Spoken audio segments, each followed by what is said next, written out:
Good afternoon and welcome to the INSS at Tel Aviv. My name is Itai Bon. I'm Deputy Head Director of this institute, and we're talking about the normalization between the UAE and Israel, along with experts from Israel, from the Gulf, and from the US. We'll try to understand the implications of this agreement in 3 or 4 circles. We'll talk about the circle of the relations between Israel and UAE, and to see how this will impact the relations between the 2 countries that were already close. What is the actual meaning of this concept of normalization? We'll talk about the relationship between Israel and other regional countries. Will other countries also follow suit? Is this tightening the affiliations with the Palestinians and increasing the chances of peace between Israel and the regional countries? And we'll talk about the context of the struggle on the nature of the Middle East. Can we establish a common axis that will fight against 3 other axes, the radical Shiite one, the Muslim Brotherhood led by Turkey, and the jihadists who are recovering from the blows that they have received, and perhaps they're regrouping for the future? And if we are seeing an axis here, who are the members of this axis, and how will the other axes, for example, Turkey and Iran, react to this axis? In a more global context, we'll have to talk about the involvement of the superpowers in the Middle East. What significance does the American brokerage have in their leadership, and to what extent does this deal have to do with the I-35? We will hold this discussion in both English and in Hebrew. Our guests are receiving simultaneous interpretation into English, and we'll begin with Dr. Ibtissam El-Katabi, President of the Emirates Policy Center. Switching to English. Definitely exciting to host you here openly at the INSS conference. I really hope that we can see you soon here in Tel Aviv live, not just through the Zoom. So following the questions I raised at the beginning of the discussion, what in your view are the main implications of the agreement for the Emirates, for the Gulf, and for the broader Middle East? Dr. El-Katabi. Thank you, and thanks for INSS for this invitation. I'm honored to be with you from Abu Dhabi. Well, since the discussion here is among strategic experts, theorists, and analysts, I will only talk about the likely ramification in the field of strategic analysis. I will summarize the likely ramification of this agreement in the following points. First, the agreement is an unorthodox factor in the regional calculation and might be a game changer at the strategic level if elements of its success are consolidated and chances of its endurance are reinforced. Second, the agreement has courageously surpassed the chronic Palestinian-Israeli conflict. It has presented a new model that overtook all the governing models of the chronic conflict in the Middle East. Third, the agreement is a strategic shift for the 2 sides and some other regional parties. At the same time, the agreement was a strategic shock for some regional parties. The 2 sides of the agreement have decided to make this shift. This requires an adjustment and change of their whole regional policies to make this agreement succeed. Shock for whom? This agreement is a strategic shift for some regional actors and also strategic shock for others where they are state or non-state actors. This means that these parties will adjust or change their strategies of interacting with the 2 sides here, UAE and Israel, the 2 sides of the agreement. This requires that UAE and Israel to make careful strategic calculation and stimulate the most important scenarios expected from influential regional parties, it is also imperative to carry out an analysis of the strategic network of interactions between various parties as a result of this agreement. This agreement requires adjusting, changing narrative formed by each side towards the other in a way that makes the agreement a practical model for change in the region. Since any strategic shifts lead to winners and losers, losers as a result of this agreement might forge interim or partial alliances based on this common denominators. This calls on the UAE and Israel to consider forging a network of regional and international alliances that contribute to the redistribution of power in the region to serve the common interest of this network and minimize risk against it. Thank you. Thank you. And from your perspective, what does the agreement suggest, if anything, about the role of the United States in the region? Well, as you know, that United States, either under Obama or even continue under Trump, change its strategic assessment for the region and pivot towards Asia and left the region facing its destiny with Iran. And that is expected that the region will live in peace after the nuclear agreement done.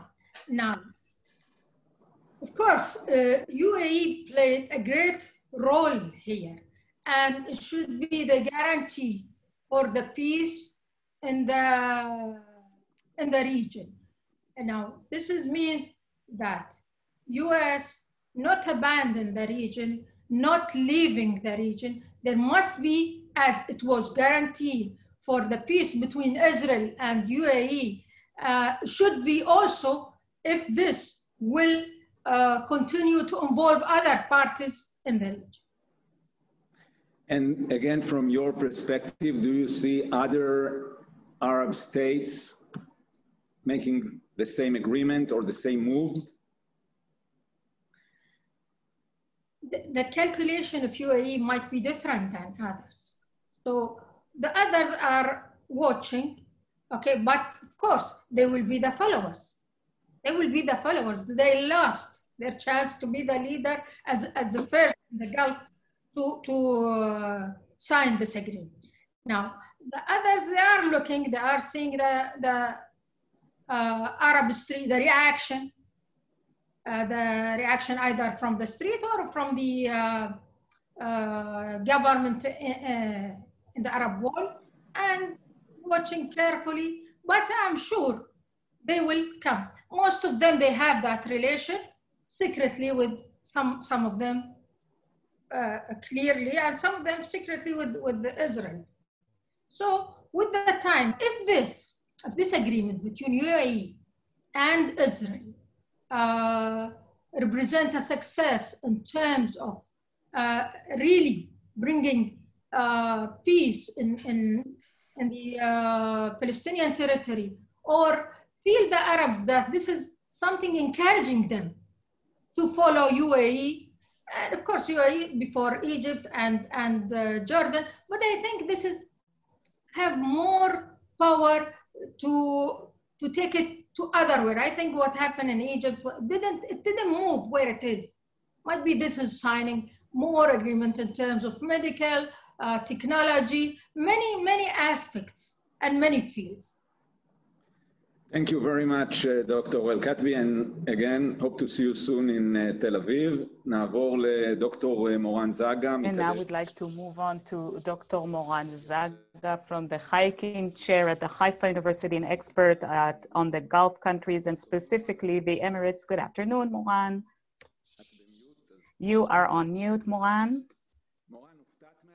Were you surprised by the agreement, Moran? שלום, קודם כל. First of all, hi everyone. כן, אבל אני רוצה להתחיל מה שפחות Yes, I מפתיע. זה לא was, מדינה but שלא I'd סביר like to לחשוב עליה say that במושגים של this שלום is בישראל. not a country that it's inconceivable to think about in terms of peace with Israel over the past 2 or 3 decades. We've seen these layers on top of layers in the previous decade. Between 2000 and 2010, it was the decade of tycoons, excellent economic relations, and in the past 5 years, the pace of ties that kept adding and adding, it was immense pace, and there were even multinational relations in the past 5 years, both in diplomacy and in defense issues, and with hosting Israeli delegations, and also on the civilian aspect. In this past year, 2 important additional dimensions were added, both civilian and direct, and also a bit indirect, and these are religious ties between Jews and Muslims, and also in the social media networks, and the Israeli MFA contributed to that as well. And this year there were even more direct ties with the dealing with COVID-19 and the direct assistance and the airplane from the UAE that landed here with humanitarian equipment for the Palestinians. So we've seen these ties growing, and there was always the glass ceiling, and this is the big surprise, and it's worthwhile asking, how did it happen? How come the concept changed, and maybe we didn't even identify it correctly? And I think that as we try to do some soul searching as researchers and say, how come we didn't identify this glass ceiling? The one thing I understand here is that this wasn't just our own wishful thinking. It relied on declarations and on actual measures that kept recurring on all levels of leadership in the UAE throughout the years. If there was one thing that was stable in the relationship between Israel and the Emirates, is that whenever it came to attest the relations, we kept seeing this equation, precedent after precedent. The other side kept delivering the message that it doesn't change the status of Israel and the issue of the solution of the Palestinian issue. And in this respect, something very profound had changed, because somebody in the UAE had decided to change the equation and to change it all at once. So why now? Why now? Well, that's it. There is the question of timing, and regarding the timing, many others will comment on that, and there's a very broad logic and rationale for this change. And Dr. Al-Katabi also talked about the American angle and how that is connected, the fact that non-Western elements had entered this region in recent months. But diplomatically speaking, there's another surprise here, and the main surprise is that it was in a very urgent context. July 1st had passed, and annexation was no longer on the agenda. And let me point out another surprise, which is very interesting for us as scholars. The magnitude, the impact of this process, once the announcement was made, short of sending Mohammed bin Zayed to the Israeli Knesset and delivering a speech in Hebrew, Israel did almost everything. People spoke, they wrote in Hebrew in our newspapers. The Foreign Minister Galgash, his declarations about the signing ceremony and embassy that will open up in Tel Aviv. This was very different from everything we saw previously in this public sphere of the UAE. And the president of a research institute in an INSS conference, yes, definitely that too. And you know that they always talk about use a code name, we're the cousins, and it was a direct frontal measure, and it was very different to the entire nature of the state and its relations so far to Israel. So that was very interesting. And I saw a paper you wrote that talked about the similarity between Israel and the UAE. So after all, what does this measure teach us about the nature of the country that you're talking about? Well, for sure. I mean, there are so many layers here that we can look at in a positive way, because if we want a country that will be a leading country, that's a leading country in the Arab world, that is the UAE, you have here a unity of interests and very similar worldviews with respect to political Islam and the shared interests and the common challenges. This is a country that seeks progress. It is a very bold, audacious country with a vision that truly reminds us of our vision here in Israel, this young country that wants to proceed very rapidly and aspire for regional stability, of course. So this is definitely great news and a very important message to Israel. Do you see this connection as part of an axis that exists in the Middle East, you know, versus the other axes? Well, it's important to comment on that because these past few years, recent years, were years where you saw a very significant polarization in the Gulf countries within.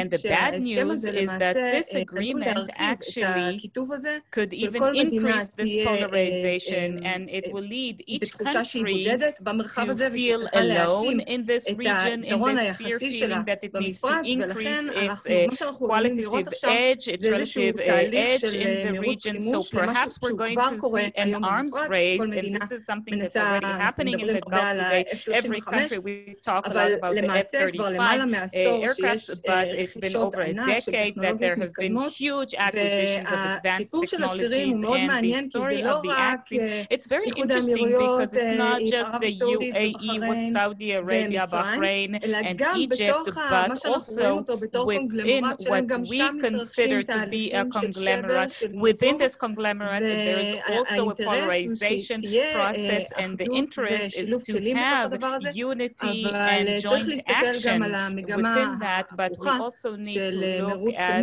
the opposite trend of an arms race following the polarization that is currently taking place in the Middle East and in the Gulf. Thank you very much, Moran. Now let's move on to Dr. Yoel Guzhansky, who's a senior researcher in the INSS, our expert to the Gulf region. How do you understand the considerations of the people of the Emirates, and what are the implications of these relations in view of the relations that were close between the two countries anyhow? Thank you, Itai.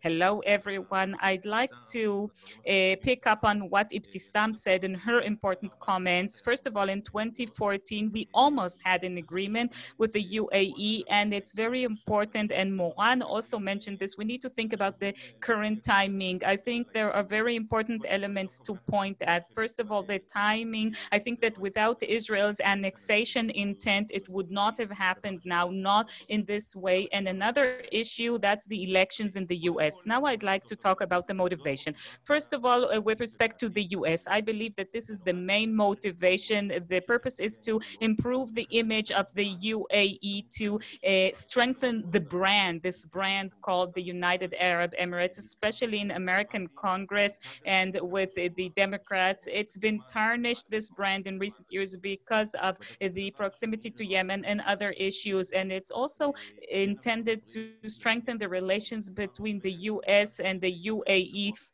I mean, we've had this entire festival in Israel this past week about the F-35, but actually it's much broader than the F-35. There's this fear in the UAE, just like in other Gulf countries, with the absence of a stable American support. And the return is an attempt to strengthen the relations with the US, especially with respect to Iran. And that's alongside the weapons we're talking about. Maybe we're also talking about certain quiet understandings that are intended to deter Iran. There's an attempt to give a certain response to Trump with the background of elections. And now maybe they can receive more than what Biden, if he is to be elected, would give the UAE if we're talking about weapons. Arms deals, it's important to remember, arms deals had always been part of peace accords between Israel and its neighbors whenever there was American involvement. I mentioned Biden. People in the Gulf are afraid that Biden will be much softer with Iran and much harder on the issue of human rights and weapons, means of warfare. So, in the region there, we'll soon talk about Oman. But Saudi Arabia and other countries, will they follow suit with the UAE? Maybe later we can talk about how this impacts the regional system and regional processes. But I think that first of all, you know, the United Arab Emirates set a model, just like Ibtissam said, and I believe that this model will exist alongside the existing model that says, first of all, we need to go through the Palestinians. It did not completely break this taboo or consensus or the previous model. I think it can exist alongside the model, and every country with its own considerations will choose one of the models. who can adopt this model, for example? You know what? I'll talk about Saudi Arabia and then I'll move to other countries. First of all, I think it is inconceivable that Mohammed bin Salman was not somehow in the know. I think it's reasonable that he knew about this measure, maybe not exactly about the timing, and also because of the flights. It's been agreed that there will be direct flights, and these flights go through the Saudi airspace. I don't think Mohammed bin Zayed would have done that without informing Mohammed bin Salman. And on the other hand, in Saudi Arabia, there are all kinds of sensitivities that have to do with the religious establishment, what's going on inside the castle, the need to establish his position before his father dies, and also to also entrench its position as the safekeeper of holy sites. So I don't think he will join in the same way or anytime soon or immediately and will establish formal relations with Israel. I think that for Saudi Arabia, the shortcomings are greater than the advantages, especially as long as King Salman is alive. The Palestinian issue is very dear to his heart. He holds the Palestinian portfolio. Farhan, the foreign minister, the Saudi foreign minister, said a few days ago, kind of, poured cold water over this. And he said that the kingdom is still committed to the Arab peace initiative. So who could join? That's a good question. Perhaps Bahrain, perhaps it won't happen in the Gulf even, maybe we'll see an African country. We're so, delighted in Israel. There's this carnival. People are asking, who's next? Who's next? And, every country, and Ibtisam said that every country has its own considerations, its own sensitivities. In the Gulf, we've seen Kuwait speaking against this. Of course, Qatar is staunchly, personally attacking Mohammed bin Zayed himself for this. Maybe that's a good point to say a few words about the way you perceive the implications on the camps in the region. Maybe we can start with Qatar and Turkey. Well, first of all, you asked about Qatar and Turkey. You know what, before that, let me say something about Israel. Maybe it could complicate our relations with Qatar, and this relationship is very important for Israel in the context of Gaza. They remain behind, and it really embarrassed this surprising move by Mohammed bin Zayed. Maybe he has a problem. Now that created a problem with Qatar, and we need to resolve that. With respect to Turkey, this gets us even more involved in the anti-Turkish axis, and maybe here Israel will face a problem as well. It will get Israel involved in various conflicts it doesn't necessarily want to be involved in. Israel's interest is to reduce the tensions in the Eastern Mediterranean and not increase the flames. And, on top of the issue of an arms race, which has already been mentioned, and we've written a lot about it in the INSS in recent years, it's not just an arms race between Iran and the Arab countries, also at the backdrop of the end of the embargo on Iran, but also mainly an arms race between the Arab countries. There's a chance, let's be positive. Yes, there is a chance to expand the circle of peace with Israel. And in the Gulf, it's a good question. What can this do to the relationship with Qatar, between UAE, Saudi Arabia, Bahrain, and Qatar? Does this worsen this relationship? Perhaps it, distances any possibility for a possible agreement. Maybe Israel should precondition this in this package, that there will be some kind of a sulha, some kind of mending the relationship. And I think this further illustrates and emphasizes the fault lines and the way the power is distributed in the system rather than redelineate the regional alliances. I think it merely is indicative of what exists. It doesn't show us of something new. Thank you, Yoel. Now we'll move on to the neighbor of the UAE, Oman, Professor Uchang Hassania, the head of the Department of Political Science in the Sultan Qaus University in Oman.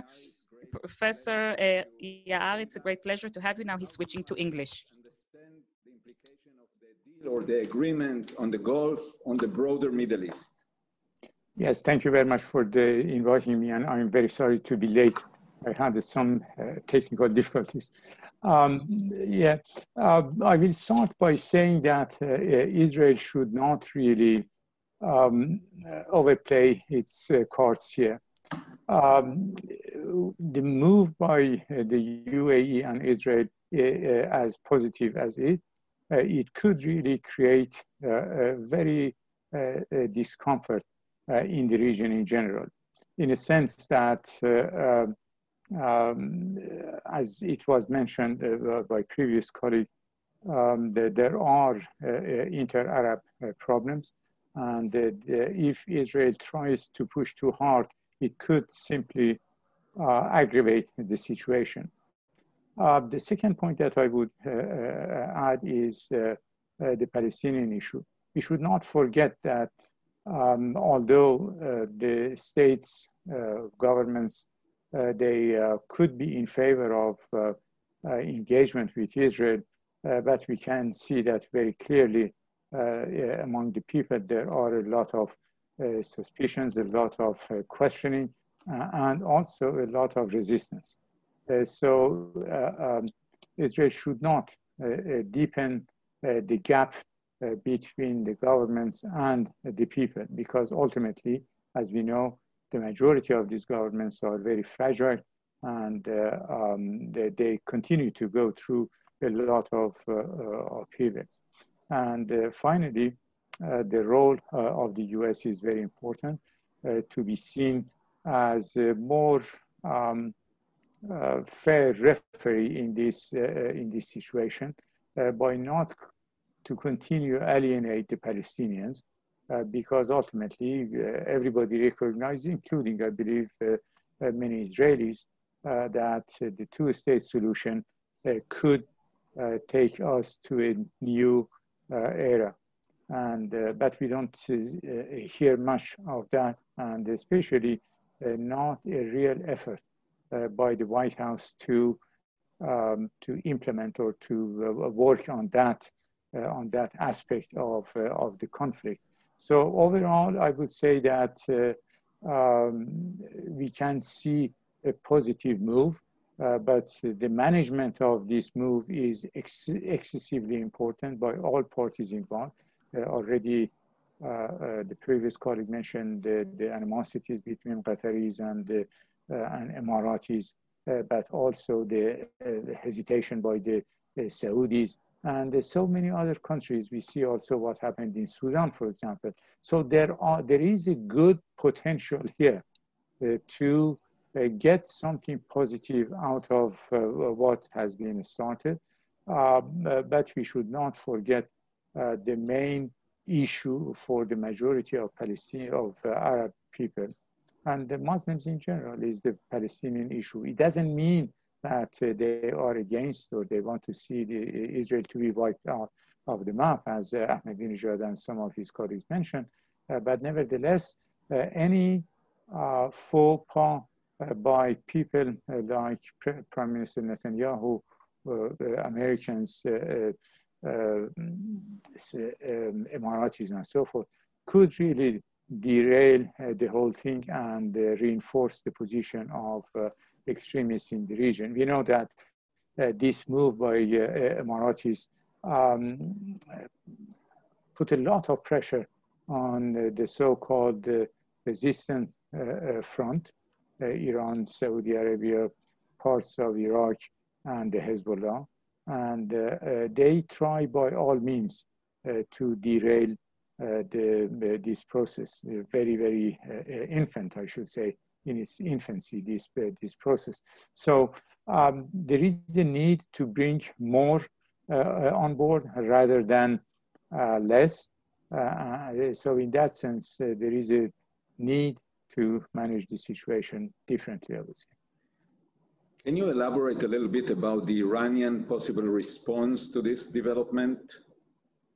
The Iranians talk a lot, but they are not able to act. They have a lot in their plate. We know that this question of continuation of sanctions against the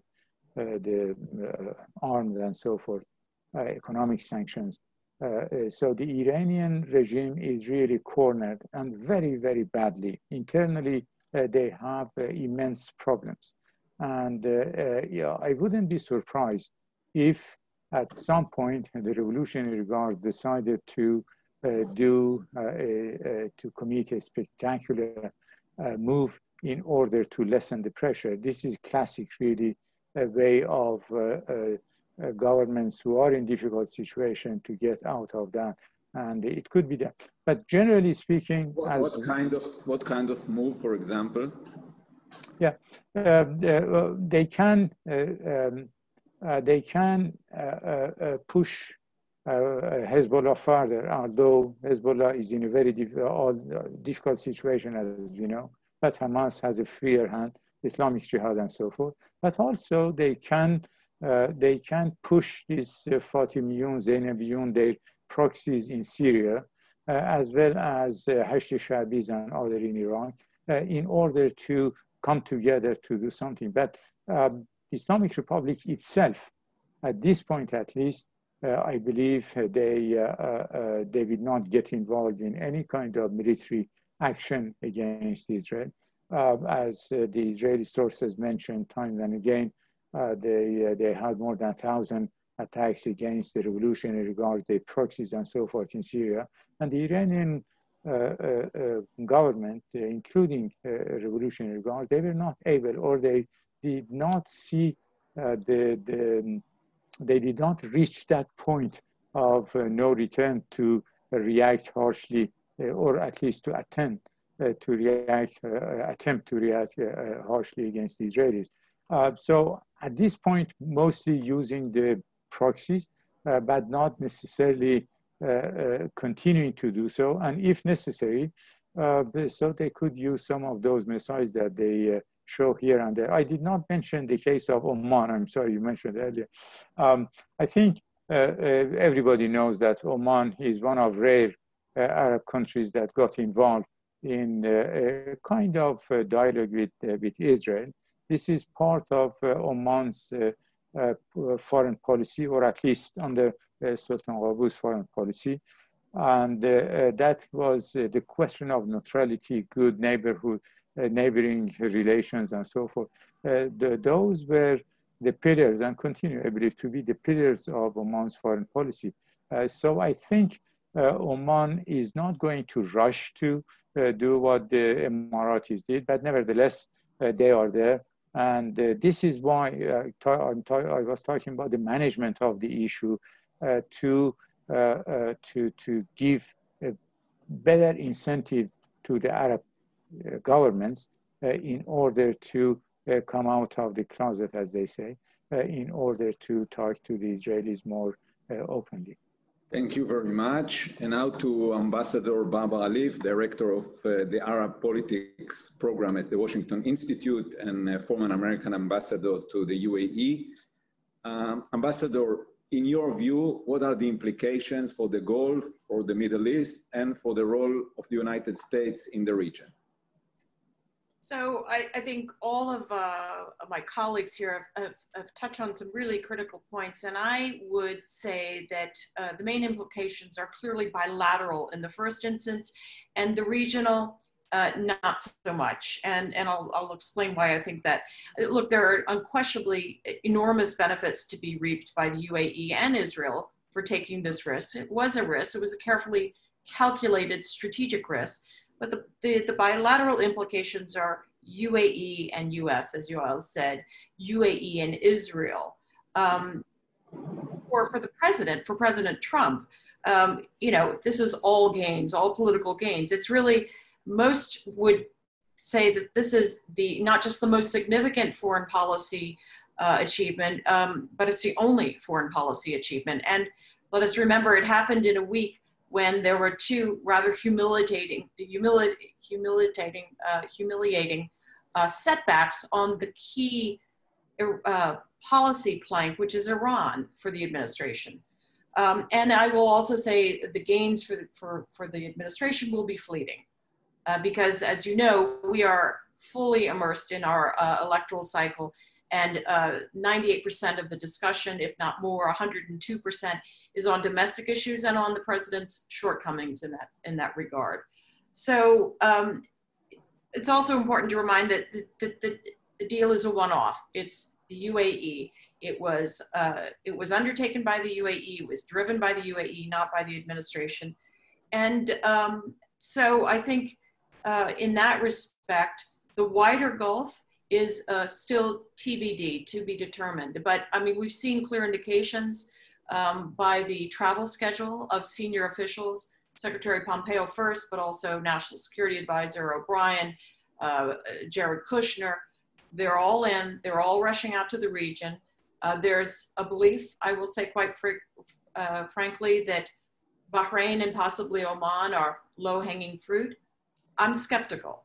I think, just as Dr. Hushan said, the Omani, the Sultan Haytham bin Tariq has clearly continued this moderate, visible relationship with Israel, but that doesn't mean he'll take the further step of normalization. I think there are domestic reasons for that.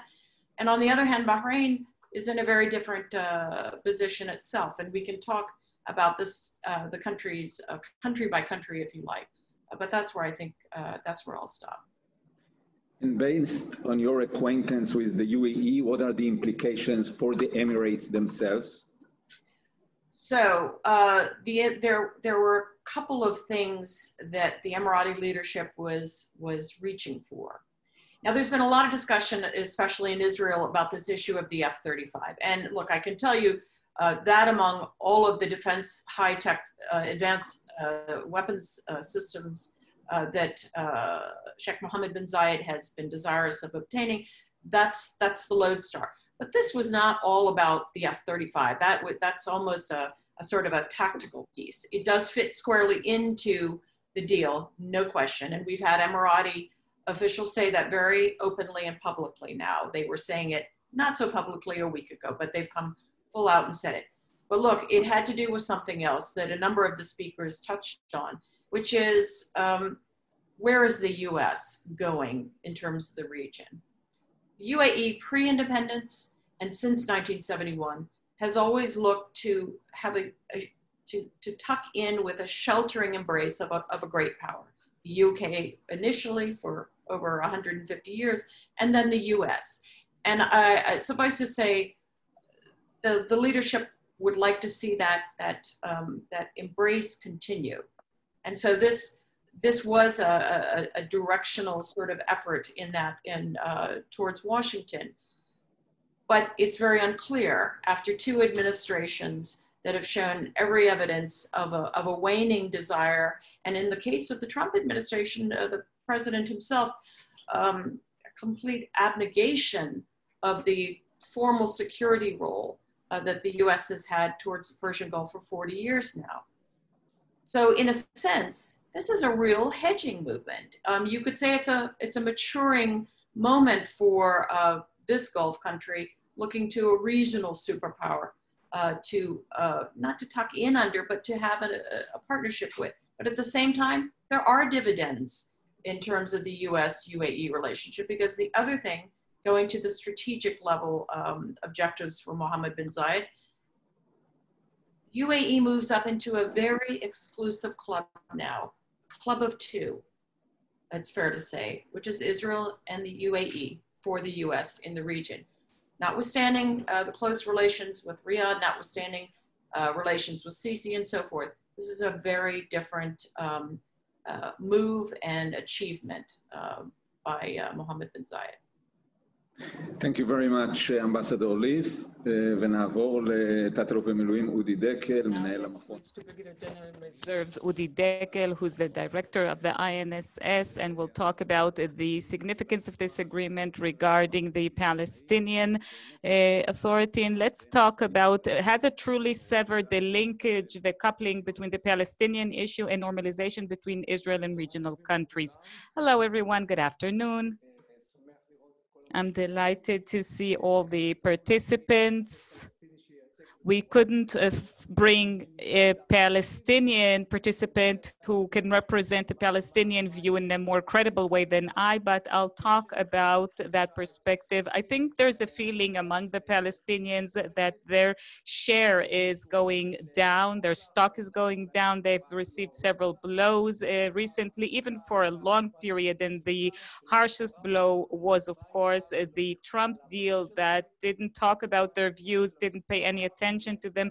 Then there was the annexation that perhaps kind of brought up the Palestinian issue back to the agenda on the international arena, but now that has gone down, and that's already irrelevant. And then came, let's call it the third blow, and that's this agreement between Israel and the UAE. And in practice, this agreement breaks a certain power that the Palestinians felt that they had, that is the power of a veto, of preventing Israel from establishing normal relations with Arab countries. And I think there's even greater pain here for them. It's even more painful because actually in this agreement, it is in line with the worldview of Prime Minister Netanyahu, whom the Palestinians hate. And he said that, first of all, that we should reach regional peace and then move on to the Palestinians. And of course, they truly are afraid of that. They're afraid of being left behind, and they are afraid that everybody will establish normal relations with Israel, and then the Palestinian issue will not be resolved. And Mahmoud Abbas, the president of the PA, when he was interviewed about this topic in recent days, he said, "What are you talking about, this achievement of the annexation? Now it's off the stage, but it did not solve the Palestinian problem. So don't talk about achievements which are not achievements." So what is happening here is that the Palestinian Authority is panicking, and it is displaying distress. And of course, all of them are denouncing this agreement. They are even defining it as betrayal. And there are certain implications that we need to look at. And you know, in the Palestinian arena, the currents are sometimes very, very slow. Maybe we won't see their development in the near future, but there are a few points we need to pay attention to. We're talking about a unity between Fatah or the PA and Hamas in Gaza, but that's just unity in talk, not in action. And maybe we'll be mistaken on that, just like we thought that we could never reach an agreement without resolving the Palestinian issue, and we found out differently. But the second point, that's a blow to the prestige of Abbas personally, and that his political path that did not bear fruit. And this once again brings back the discourse of resistance. Hamas on the one hand is backing Abbas, but they are also trying to persuade that their path of armed resistance is the right path. And even Jibril Rajoub has been using words that we haven't heard him use for a long time, words like shaheeds and this preparedness to shed Palestinian blood. And well, is it serious? Is it serious, or is it just talk? Well, it's talk. They're trying to stir things up, but we've also seen around the annexation that it's very difficult to get the Palestinian people out to the streets. They are sick and tired of both their leadership, both Fatah, both Hamas, and it's not that easy that they will take the streets again in order to take action. Now, I would like to say something from Israel's perspective, and this is what bothers me the most currently. The Palestinian Authority is becoming weaker, and there are certain elements in the Israeli government that want it to continue to weaken. The problem is we don't know at what point will it become so weak that it will become dysfunctional, and that is in contrast to our interest for them to be dysfunctional, because that means it will once again be our responsibility to take care of the Palestinian population. So I don't think Israel should stretch its success too far. And it's already been said here, we don't need to rush and close deals with the others as well. First of all, we need to see what are the benefits from this agreement between Israel and the UAE, so that others will realize that they better join in, and not to try and crush the Palestinians now even further and to make them even more irrelevant. Israel needs to be very sensitive at this point, and perhaps to even be magnanimous towards the Palestinians. It needs to do four very important things. First of all, a supportive approach, in order not to say that this was done against the Palestinians. No, it was done for Israel because of this regional view that sees that the main threat in the region is Iran, and that the Palestinian problem is not the main problem. It's not that it doesn't exist, but it's not the main one. And the Palestinians need to understand what their place is, but it doesn't mean that we're we're completely excluding them from processes. Another thing, we need to do everything we can in order to renew the coordination mechanisms between us and them, because there are certain mechanisms that have been formed and they make the Palestinian Authority redundant in the view of their people, and that's a very bad thing. Therefore, Israel needs to find a way to transfer the funds that we collect for the Palestinians, which belong to the Palestinians. We need to transfer it to them. And the most important thing, Israel and the Emirates, they need to find a way to integrate the Palestinians into the agreement. That is for the Palestinians to receive benefits from this. They need to be involved in various projects that they can benefit from, whether it's energy, water, green energy, or definitely healthcare. And maybe if we can develop a vaccine for COVID-19 together, it's definitely our interest to give this vaccine to the Palestinians as well, to give them the feeling that they can gain something from this and not that it's a zero-sum game. Another thing, Udi, about this linkage between the Palestinian issue and normalization, has it been decoupled indeed, or is it just something unique between us and the Emirates? Yes, it has been broken, you know, once it happens for the first time, then, you know, it can happen again. And we know that there's already interest by other countries, and perhaps they can see how this progresses before they take any measures. So two things have been broken here. One thing that's been broken is that you can maintain a normal official relationship with Israel without having resolved the Palestinian issue. The second thing which is relevant here, the timeline or the order, the sequence of events of the ATI, the Arab Initiative, has changed. In the past, the order was, first of all, take care of the Palestinian issue, reach an agreement, withdraw to the 67 boundaries, and then we will have normalization. Now the equation has changed. Now we can see we can start with normalization. We don't necessarily need to have normalization with all the countries, just with some of the countries, and then we can progress towards the other topics. So there's definitely a change in the sequence of the Arab Initiative. Thank you very much, Udi. Now let's move on to the more journalistic angle on this agreement. Mr. Barak Ravid from Walla News. Barak, why now? What can explain the timing of this agreement? Well, hi, and thank you for inviting me. It's wonderful to be here, especially with guests from the Gulf. It's truly very moving to be part of such a thing. Why now? Well, I think that it perhaps has to do with what Yoel has mentioned, and Moran also mentioned this, and Udi. The question is, did we actually break the paradigm or not?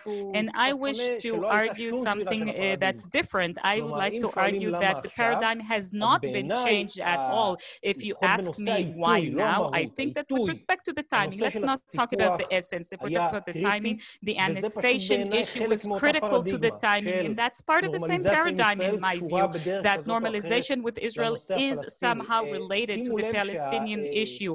You need to note that the UAE, it would be, you know, the understatement of the millennium to say that the Palestinian issue is not one of the key topics on their priorities, on their agenda. But with respect to the annexation, if we look, you know, from January, when even before the Trump program, even before the Trump program, the deal of the century, the Emirates already started to take action on the issue of annexation. Why? Because let me remind you, on January 28th, when Netanyahu left the ceremony at the White House, he rushed to say that he will bring to a government meeting the topic of annexation already on Sunday. It didn't happen. One of the reasons for the break he received from the White House is because Yusuf El-Utaiba, the ambassador of the UAE to Washington, and perhaps one of the closest people to Mohammed bin Zayed, along with the ambassador of Bahrain and Oman, they just 2 hours before that, they had participated in the ceremony in the White House, and one of the conditions that Yusuf El-Utaiba presented to the Americans, he said, we'd love to come, but we don't want to discover that the next day Netanyahu will announce an annexation, and we will look stupid. And he received such a promise, and this was made clear to Netanyahu. He didn't like to listen to that, so he embarrassed himself. But from that point until between January until July 1st, that's what I saw. I'm certain you saw that as well. There was a lot of hectic activity, unprecedented activity against the annexation. Mohammed bin Zayed had never, tweeted before that on the Palestinian issue, but he did tweet against the annexation. And there are so many other examples. The article in Yediot Ahronot by Elo Taiba and some more discreet channels with the White House. And perhaps we can argue on whether the Emirates did this because they identified that this was a popular topic that they should, promote, or that they truly care. I believe that they truly care, perhaps not so much because of the Palestinians, but because of the interests that have to do with Iran and Turkey and Qatar. And this thought that if there is an annexation, the Iranians, the Turkish, and the Qataris, they will try to use this against the Emirates on other struggles in other places about the Gulf, Libya, having to do with Syria, things that are completely unrelated to us, but ultimately they are somehow related. So if you ask me why now, I think that weirdly enough, it's thanks to Benjamin Netanyahu and his coalitionary agreement with Benny Gantz, where he truly insisted that July 1st would be the deadline for the annexation. You did interview in the past the foreign minister of Bahrain. Could it be the next country? And maybe there are other countries that you think will take a similar measure? I'm certain that there will be such countries, but I'm not certain that it will happen before the elections in the US. That's my only question mark, because when I try to think whether anyone would like to follow suit of the UAE, I can find a reason for every country why not to do it. Specifically, if we're talking about Bahrain, of course, there's a special relations of the American administration, especially with the air to throne, but there are many elements in Bahrain today who will place warning marks. I think that the new Bahraini foreign minister, he used to be the general secretary of the Organization for Cooperation in the Gulf, the GCC, and before that capacity, he was the Minister of Interior in Bahrain, and he was one of the people who had to deal with the implications of the Arab Spring in Bahrain, the Shiite uprising there. And I think that if there is any discussion held in Bahrain currently regarding this question, whether to normalize the relations with Israel now, I think that the foreign minister El-Zayani is saying, remember what happened back in 2011? Perhaps we should wait a bit, let things sink, and then maybe we should do it at a better timing. Now, regarding other countries, I think that Oman, on the one hand, something very interesting happened there when the Sultan actually replaced all or most of his government. The new foreign minister of Oman, Badr Musaidi, perhaps is the main contact person Israel has in Oman from the day, or at least in the past 20 or even 25 years. And that's a very good sign. But on the other hand, I see it very difficult to see the Sultan opting for such a choice when he still needs to stabilize his regime, his government. Now, regarding Morocco, I think that it is possible, but the harbinger that will tell us if it is indeed happen, the canary in the mine, will we hear an announcement from Washington of recognition of the Moroccan occupation of the Western Crescent? That would be an indication that they're going to normalize the relations with Israel. And I think that the country that we can see the greatest chances it will normalize with Israel is Sudan, because their interest is the greatest to be taken out of the State Department's list of terror countries and to lift American sanctions from them. And Pompeo is going to go to Sudan. I don't think there was a visit of an American Secretary of State to Sudan in I don't know how many years, but it's very, very interesting. I think that the Sudanese Saudis, at least they have the greatest interest to go for this as quickly as possible. If they were to know that tomorrow they're going to be taken out of the State Department's list of terrorists, then they'll sign an agreement tomorrow.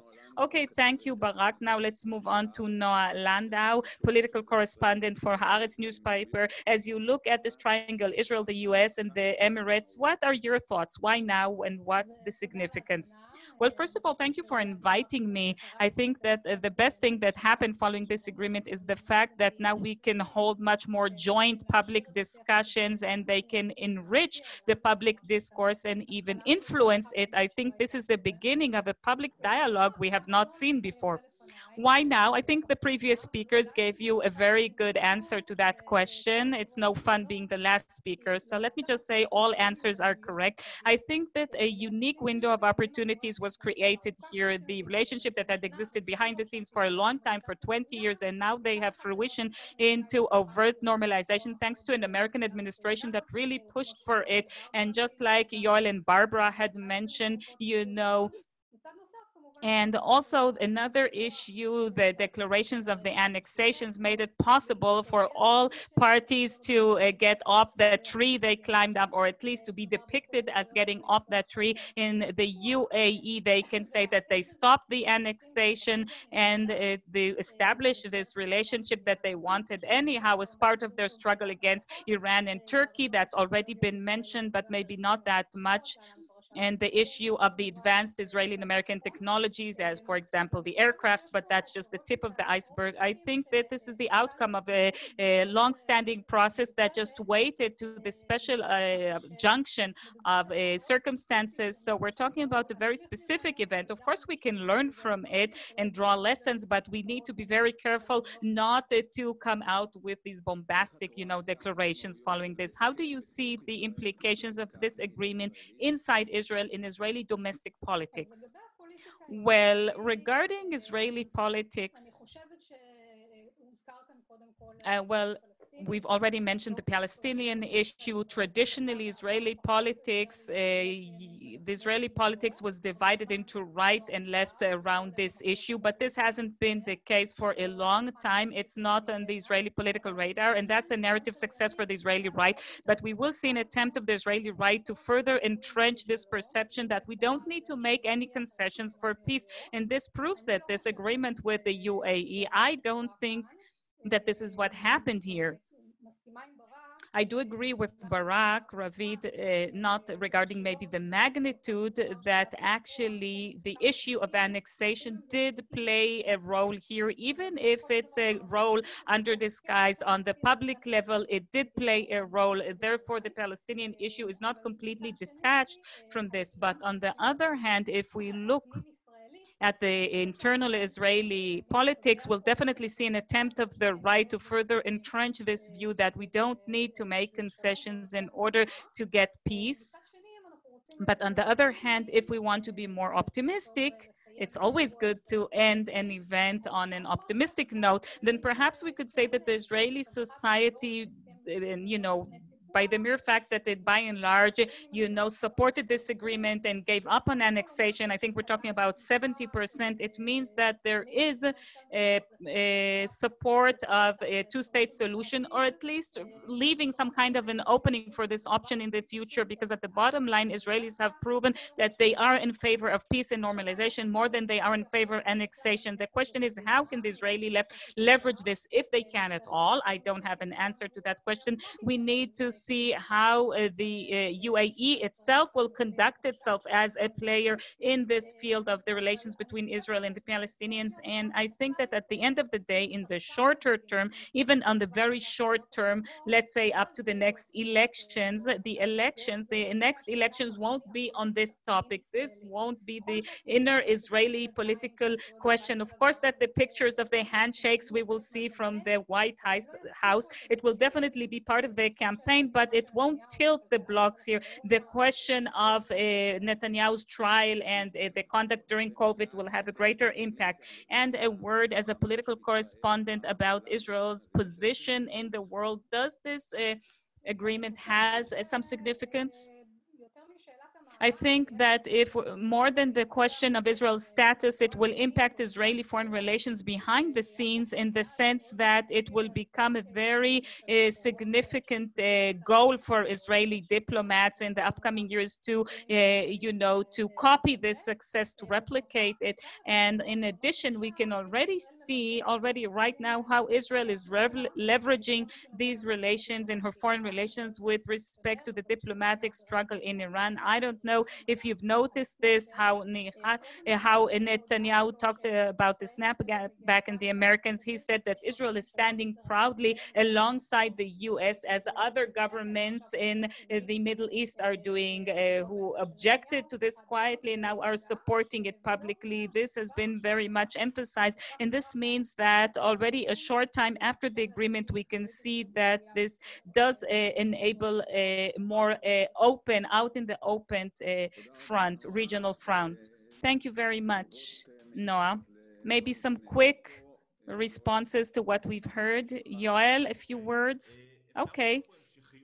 We can see a certain continuity with the foreign relations of the UAE. They want to break conventions. We saw that 2 years ago in Syria when the UAE became the first country, the first Arab country that normalized, that's a different kind of normalization of relations with Assad, with the Assad's regime, no less. Some of the actions that they have taken were bold and dramatic. Barbara Leaf earlier mentioned that they're very ambitious. Not all these actions have succeeded, by the way. There's an argument whether the boycott or siege, choose whatever word you choose, on Qatar. Was it successful? The campaign in Yemen, was it successful? What's happening in Libya? Can we say that that succeeded? It's not that clear. The jury's still out, as they say.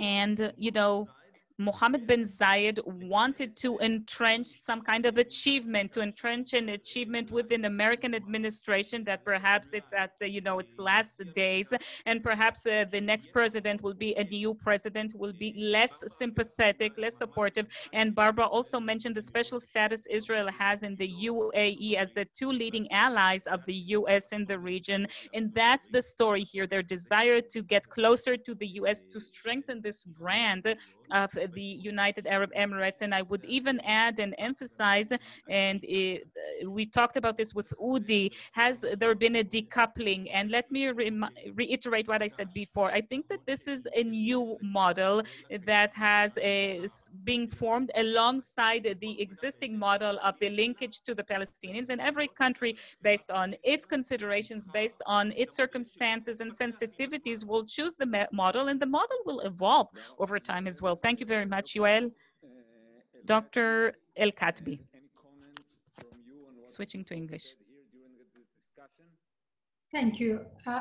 With all respect, what has been said about linking the timing of the deal with the US presidential elections, the agreement actually came to reflect a rational and realistic political process that is deeper and much mature than that presumed link. No strategic shifts can be based on short-term calculation.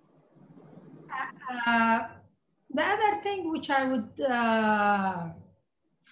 like to mention here regarding Iran, okay? I think Iran is a big loser here because it pushed all the parties in the Arab world towards normalization with Israel. Now, the UAE also, the fear that why this is linkage to the linkage between the annexation and acceleration with the agreement, that Iran, Turkey, Muslim Brotherhood can, as they always hijack the Palestinian card, and will trade this with the annexation if it happened, and will inflame the whole Arab world, and will get some success in this. Now, the agreement will necessarily lead to the emergence of a new geostrategic and geosecurity environment in the region. Now, it is imperative to set a strategic framework combined with the precise strategies to control and guide the interaction in this environment. Moreover, understanding must be built with friends and partners in the region and in the world in general to ensure the success of this agreement, thereby enhancing security and stability and eventually leading to prosperity and development in the region.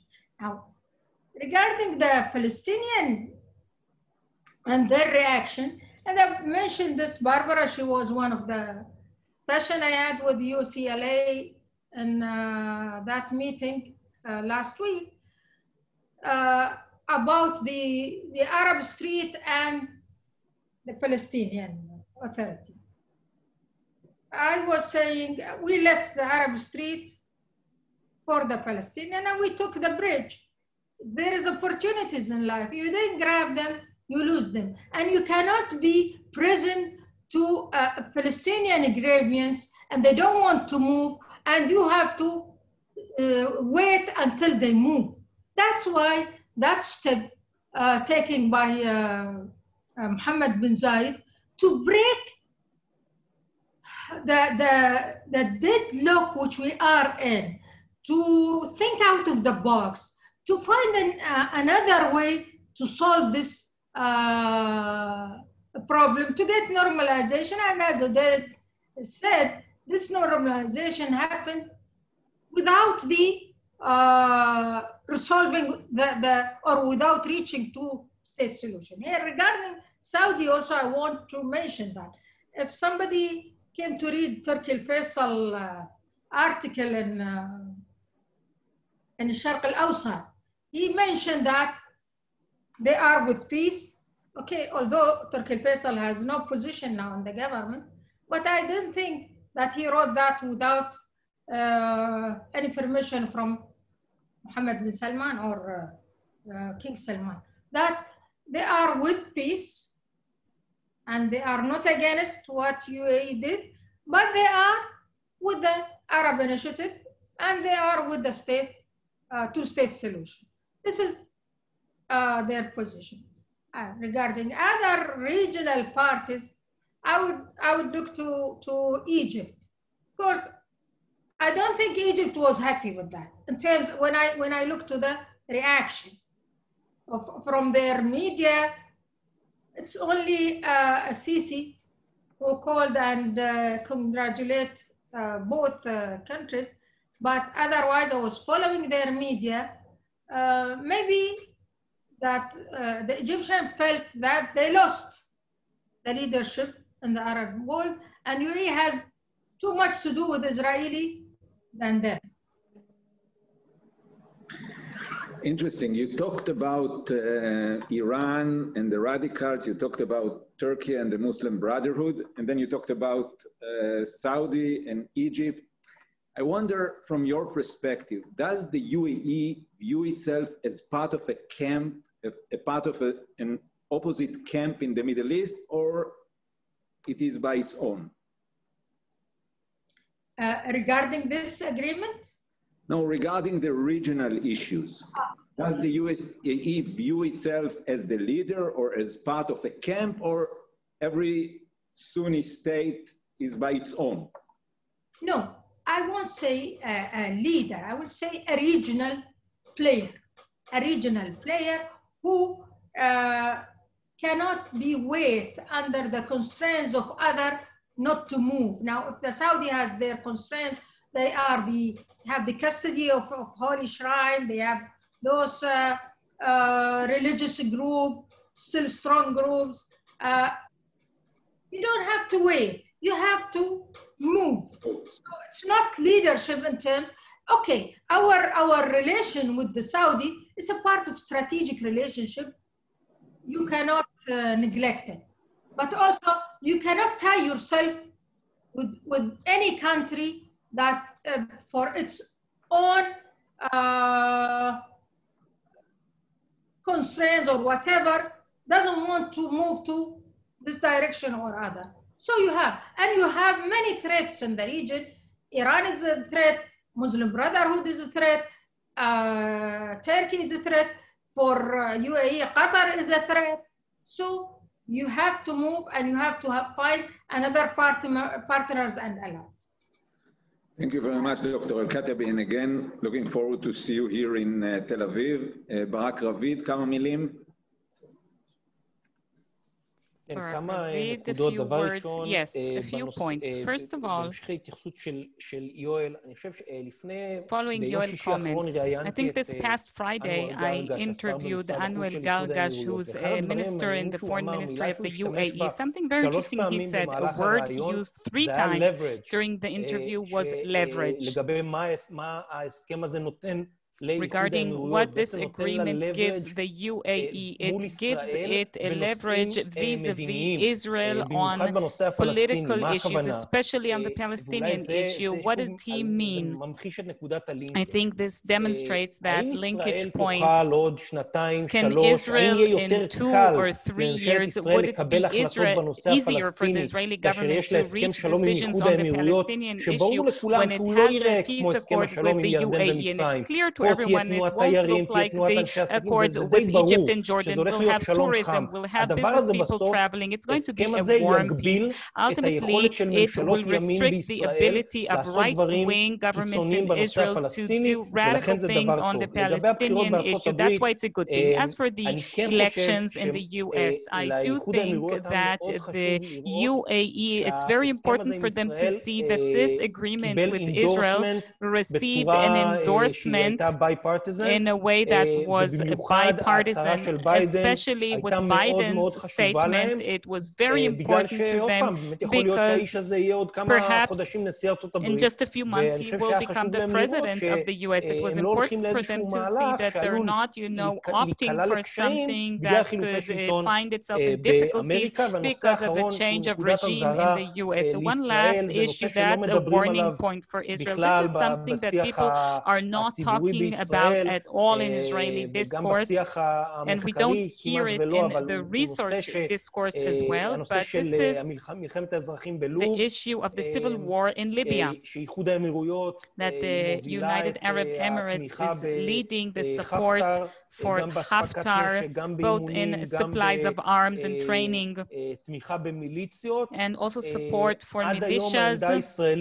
To this date, the Israeli position regarding Libya was that it is not getting involved. I'm not sure that this is indeed what happened, but the declared position is that it doesn't intervene. And I truly hope that this agreement with the UAE won't lead to a situation that someone in Israel will change this position and will somehow get dragged into this measure of the UAE. Thank you, Barak. Noah Landau, and then we'll hear from Udi Dekel.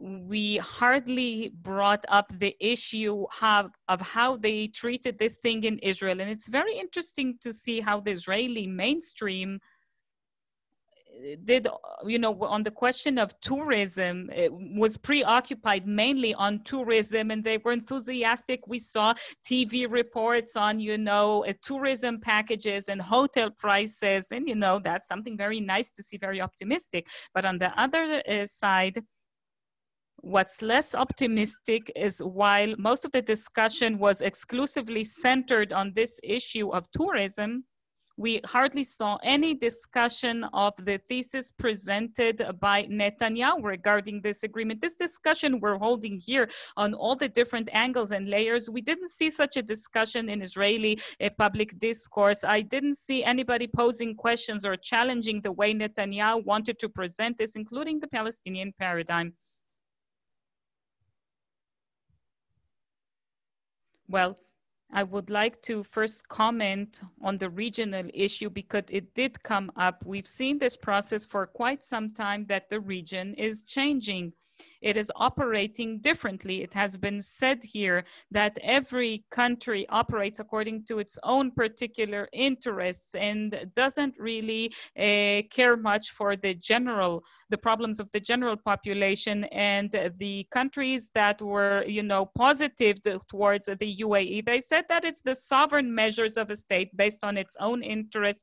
And, you cannot have a country, neglecting its interests because of the Palestinian issue. And this was said by the Saudis.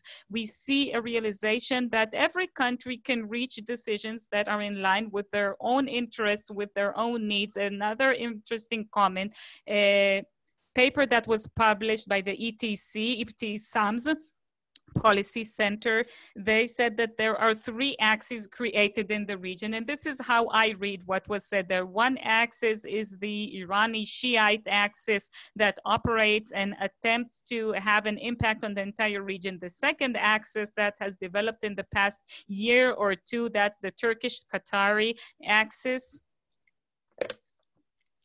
with the inspiration of the Muslim Brotherhood that we see are involved almost everywhere. And they're also going to try and enter the Palestinian arena, by the way. The third axis that has now been in the focus, that could bring sanity to this region. The pragmatic countries on the American camp and the Trump program concept is to create a coalition of these countries that will withstand these axes, mainly the Iranian one, not so much the Turkish one. And this agreement gives an opportunity for the evolution, the development of a new axis that could be a central one that will lead to stability and success in this region. Ambassador Leaf, and then Mohan, please. Thanks. So, I mean, there are a couple comments. I mean, this issue of how the rest of the region is reacting and whether there are axes that are clearly delineated and one more sharply delineated now that could even provide some, as I think Barak said, some negative impetus, not fully positive. I think the singular thing here is Mohammed bin Zayed and the way he's a risk taker. And across the Gulf, you don't have anyone else who is a risk taker like him. And fair enough, Yoel said, whether all of his gambles have played out to UAE's intended benefit in the way forecast is an open question. And I think in Yemen, clearly not. And on the other hand, he's cut his losses, again, in Yemen, where he saw that things were not going according to the original plan and where the cost was greater than the benefit. And I will just point out there, as in this decision this past week, the unveiling of it, he was ready to step aside from a relationship that has been very high profile and singular in nature also, and that's with the leadership of Saudi Arabia, specifically with the Crown Prince, Mohammed bin Salman. So again, hard-nosed thinking about what are UAE equities as opposed to wider Gulf, wider regional interests. And so I think that's a space we have to really watch. And yes, Turkey bin Faisal and the foreign minister, after almost a week of silence, spoke to the issue.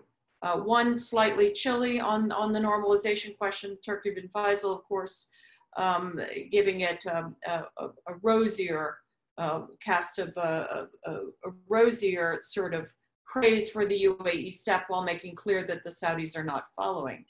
So I think how that Saudi-UAE relationship evolves is a key question for this wider regional implication, and of course for where the US or Israel can gain greater traction. Finally, on Barak's point about Libya, that's a really interesting one. And when I was thinking about this last night, my kind of closing comment in my own mind was that, the region is not any longer simply riven by the turmoil that spilled out of the events of 2011, the so-called Arab Spring.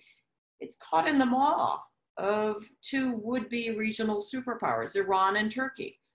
And this is where this new regional alignment provides an immutable logic, but it can also be a logic to entrammel others into a perspective that perhaps Israel doesn't share.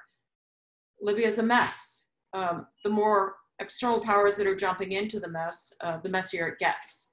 There's been a ceasefire finally called by East and West, and we'll see if it holds like previous ceasefires that did not hold. But the Eastern Med is getting very crowded at this point. So nobody can be against peace. It's, motherhood and apple pie, as we say here in the US.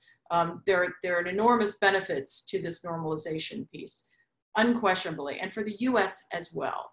But to the degree that this produces a sharpening of what is already a series of really deep going cleavages in the region, I think that's a cautionary note that all of us need to be alert to, and specifically the US government, be it Donald Trump's Washington or Joe Biden's Washington. Moran.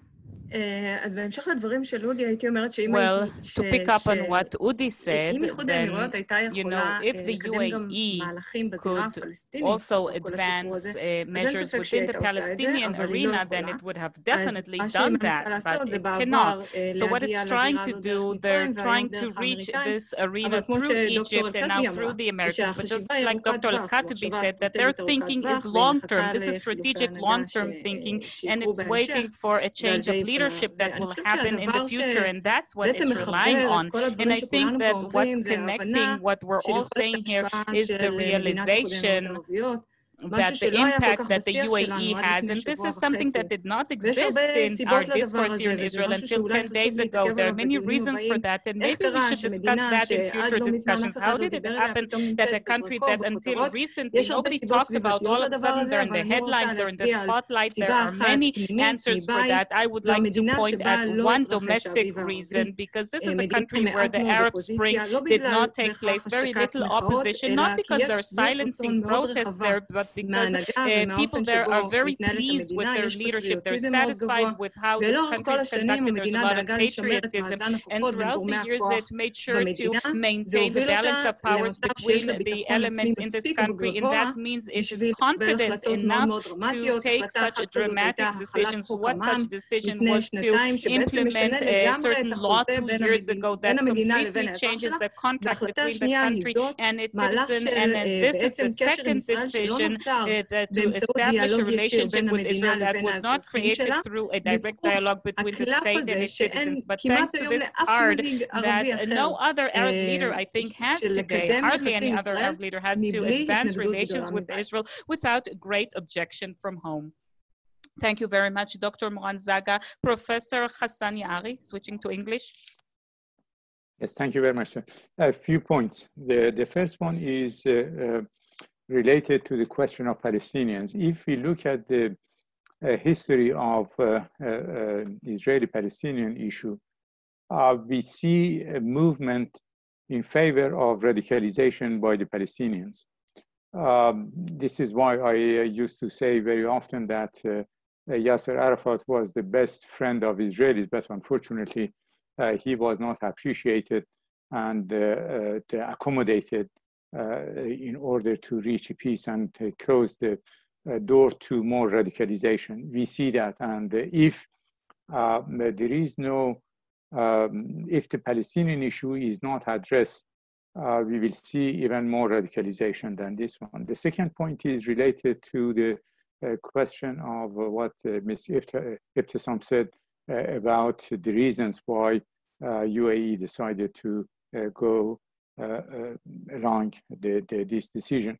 I believe, although it's very refreshing to hear that UAE, small country in terms of size of population, military capabilities, and so forth, is taking initiative. But I would suggest that the UAE should be more prudent, really. They should not alienate at least the Saudis.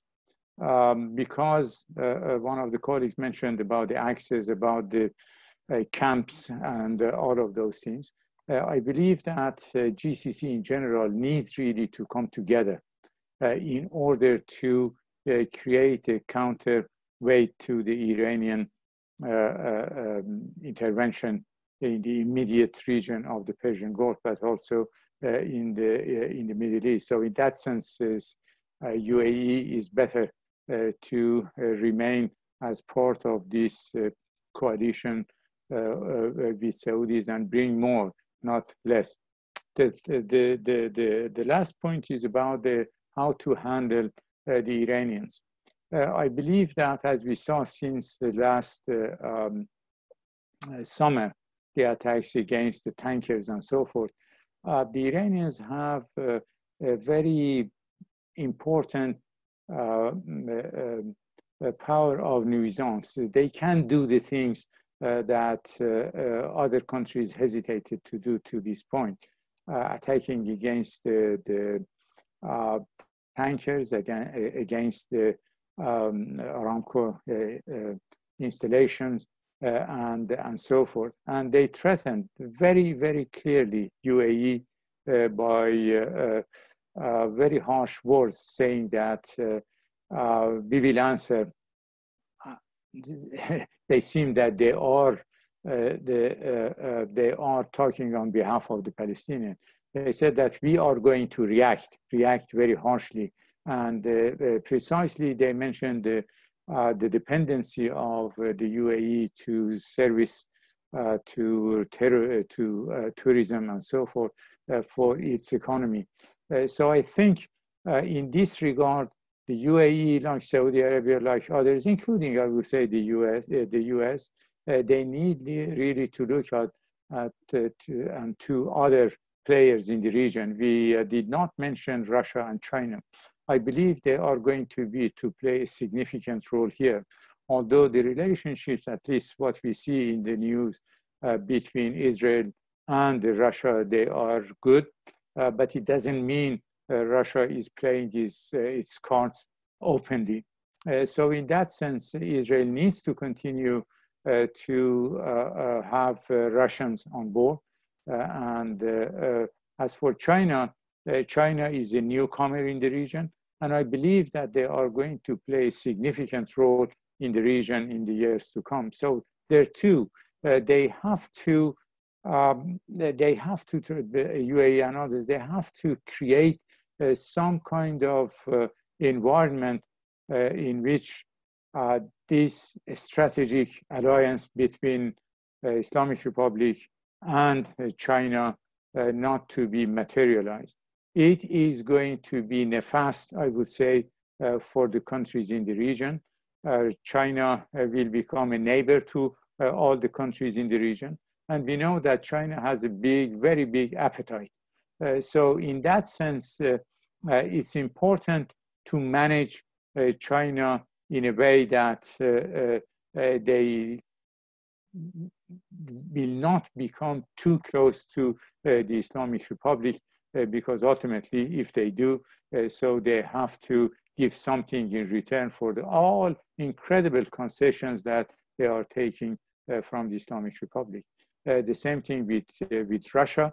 They try, although Russia tried to manage everybody, every country at the same time, but I would say that at some point, both China and Russia they have to make a clear choice in the region, although they won't like to do that, but they have to do it. So in that sense, I think for the Arab countries, for GCC especially, they have to come together, and they have to address their concerns, if possible, with one voice to Russia, China, US, and so forth. Otherwise, Iran is going to be the most important beneficiary of any kind of breach in this the troubled waters of the Persian Gulf in the south.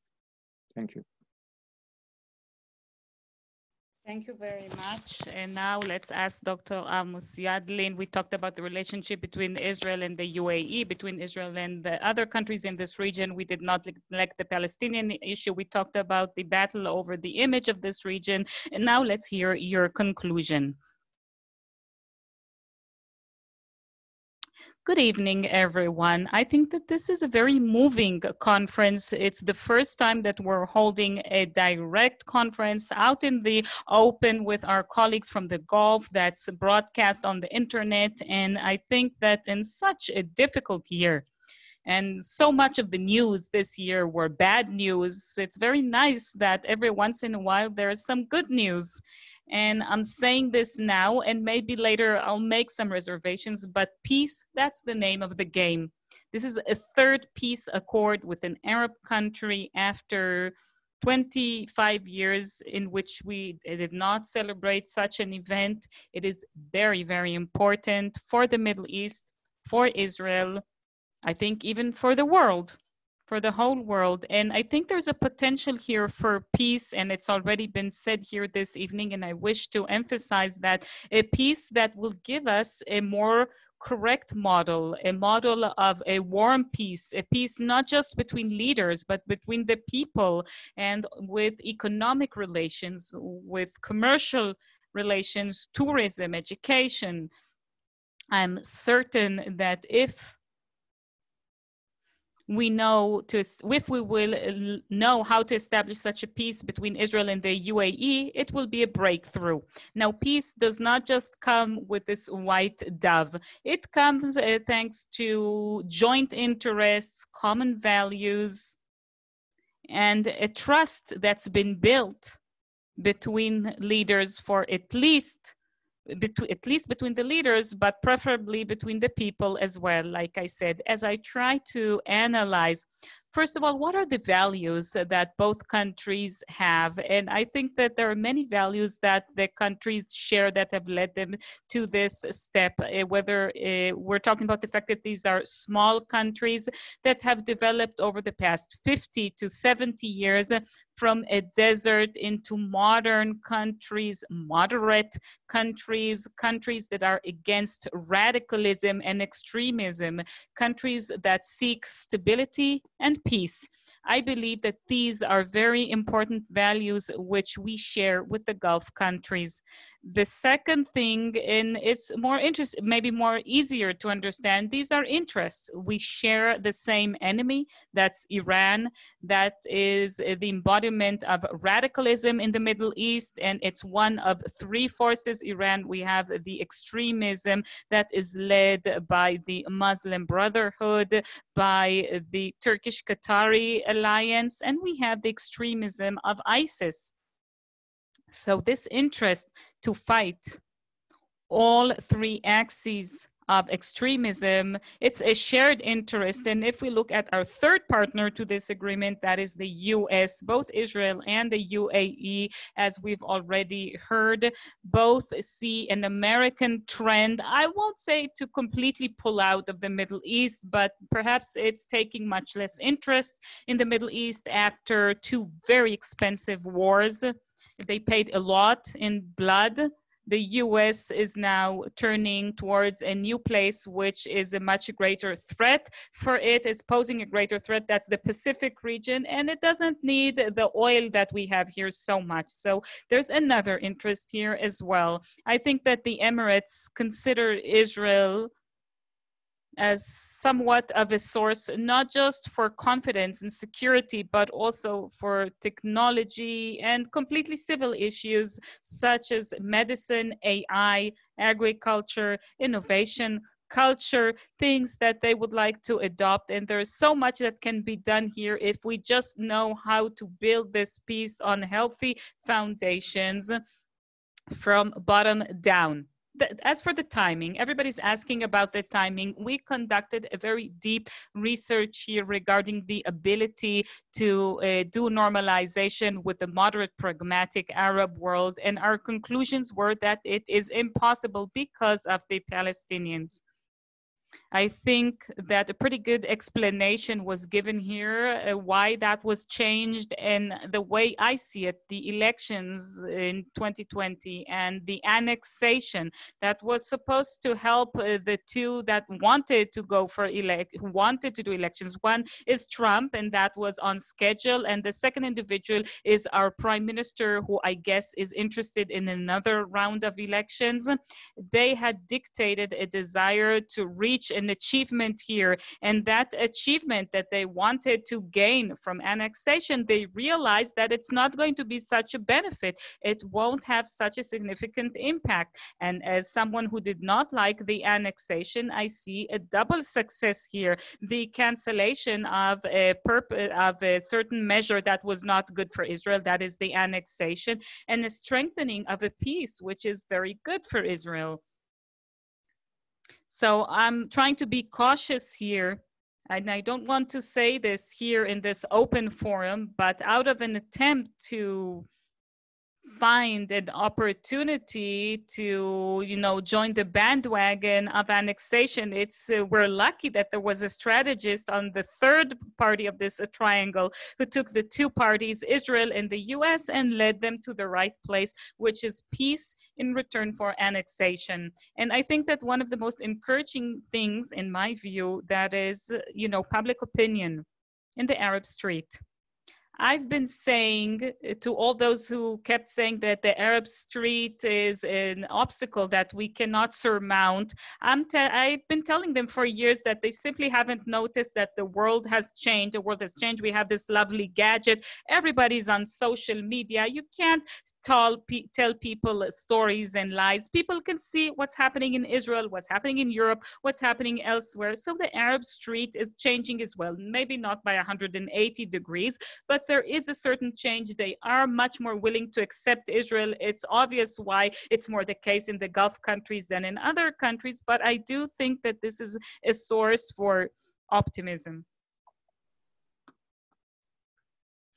The annexation created the opportunity for normalization. And as we've heard, there is a third party to this agreement, and that is the QME, the supply of a means of warfare to the Emirates. And I am certain that all three things together are all involved, are all interrelated. I saw about a week ago after the White House said that it's not, but then the next day the president corrected and said that it is connected. And it's clear to me that normalization, stopping the annexation, and the QME, all three are part of the package agreement. Maybe it will be presented as two different accords, Israel and the UAE, on the topic of annexation and normalization, and the US with the UAE on the QME and all the other things. The annexation here to a certain extent created an opportunity. I don't know if our friends in the Gulf know the story about the rabbi and the goat, but somebody put in the goat into the house, and now taking out the goat, as the story goes, made it possible to take this very important measure. I'd like to respect our research group in the Institute led by Udi, and they brought up this option 2 or 3 weeks ago when we held a discussion on annexation. Udi said maybe we will drop annexation in return for receiving some returns, some benefits from the Arab world, and great experts, former ambassadors from the US, not Barbara Leaf, but others, they said no, that it's inconceivable, that it'll never happen, and yet it did happen. And sometimes what seems as a severe crisis can create an opportunity. And I'd like to say once again that thanks to people with good imagination, people in Washington and people in Abu Dhabi and people in Jerusalem, they all created the right thing.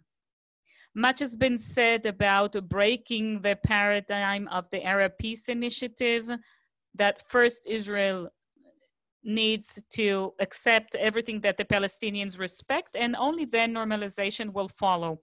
Well, I think it's a very important step, the fact that it didn't happen. And yet what Barak Ravid said is also very correct. And others have also said that the Palestinian issue has not disappeared. It did not go away. It's here to stay. And the pragmatic Arab countries who have ties to Israel will continue to exert pressure on Israel. And to a certain extent, today, they have yet another lever, some more leverage, because if indeed this peace will bear the fruits we expect it to give, then Israel would not want to lose out.